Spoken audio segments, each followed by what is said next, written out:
All right, we're going to keep this light and tight because I don't believe the hype in this Alec Baldwin situation, okay? Why would they be able to bring charges again? We're going to talk about it. Remember, his story is he didn't pull the trigger. He was fanning the gun like some old-time cowboy on the Rust movie set when the accident occurred that killed cinematographer Halyna Hutchins and I think hit another member of the production staff as well. So in February, he was charged with involuntary manslaughter, which, as you'll remember, I thought was like a real stretch. In April, prosecutors decided to drop the charges against him, even though it like really sunk his career, pending further analysis of the gun, which I never really understood. Either it was an accident, he knew it wasn't loaded, or he did, right? So this week, we learned that the new analysis of the gun found that there was nothing wrong with the gun, and now he may face charges again. But why? So let's bring in fire and firearms safety expert Steve Wolf, friend of show, who previously consulted the prosecution in the Rush shooting investigation, and criminal trial attorney Mark Geragos. First, on the expert side, now you wrote a letter to prosecutors in May saying, hey, I think that you have some there. Why? What's your basis, Steve? Well, the basis is that, first of all, the defendant in a proceeding doesn't get to decide whether the case gets prosecuted or not. The prosecutors prosecute if they have a basis to prosecute, and the defense makes their defense. You don't get your case thrown out because you allege that there was some issue with a gun that is entirely a moot point. Because his lawyers said the gun was tampered with, even though the FBI said it wasn't. I believe the FBI lab probably is the leading source of information on what the condition of the gun was. So I see no basis for dismissing the case. Also, with regard to general gun safety, any piece of equipment can fail. There's always a presumption that equipment can fail. And that's why equipment failure is not part of the formula for gun safety. It's don't point guns at people, don't put your finger on the trigger, things like this, right? None of this has to do with whether the weapon malfunctions or not. There's a presumption that it will. But if you don't point the gun at someone, if you don't put live ammo in it, you don't put your finger on the trigger, you're not going to hurt anybody. All right, but Mark Geragos, isn't that exactly the point? That this isn't just that the gun malfunctions, it's that he didn't know it was loaded.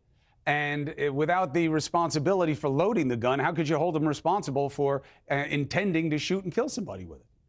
Well, I hesitate to disagree with a friend of the show, but the reason that this case was dismissed was twofold. Number one, they charged a crime that was not a crime at the time that the gun was discharged. Number two, the report was that there was spoliation of the evidence, and clearly they couldn't prove it. And so they dismissed without prejudice, which means that's the legal term for we can refile if we want. But remember, the co-defendant, and that's where this report surfaced again, the co-defendant is the one who brought this or in the filing.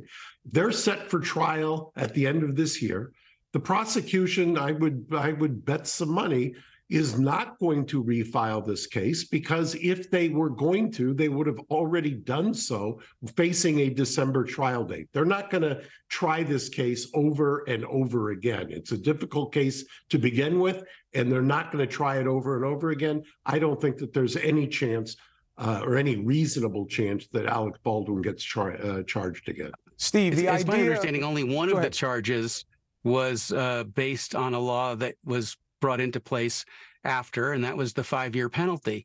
Criminal negligence was always criminal negligence, and that new law that shouldn't have been applied, has no bearing on criminal negligence. Well, there was 2 charges, and one of them was completely wrong. So that's half of the charges. So they threw out half of the charges. The remaining charge, they have I think, a fundamental flaw because they had destroyed some of the evidence during the testing. So look, it wasn't me who dismissed it. It wasn't the defense who dismissed it. The prosecutors stood up and dismissed it. And I'm telling you, I don't think that there's much of a chance of the prosecutor refiling.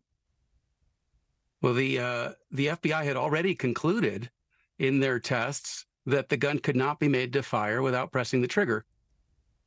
Well, then why did the prosecutor stand up and dismiss it? Obviously, there was a problem. And the problem is that they had destroyed part of the mechanism during the recreation of the testing at the FBI. When you do that, it's no different than if you take a sample from me and you test it for a DUI. If you use the entire sample and you don't have what's called a split left over for me to retest, then sorry, you lost your case. You lost the evidence in the case. Hey, thank you for watching. Please go to newsnationnow.com, newsnationnow.com, and you can find NewsNation on your television provider. And don't forget to click the red subscribe button down below. Then you will get more of NewsNation's fact-driven coverage.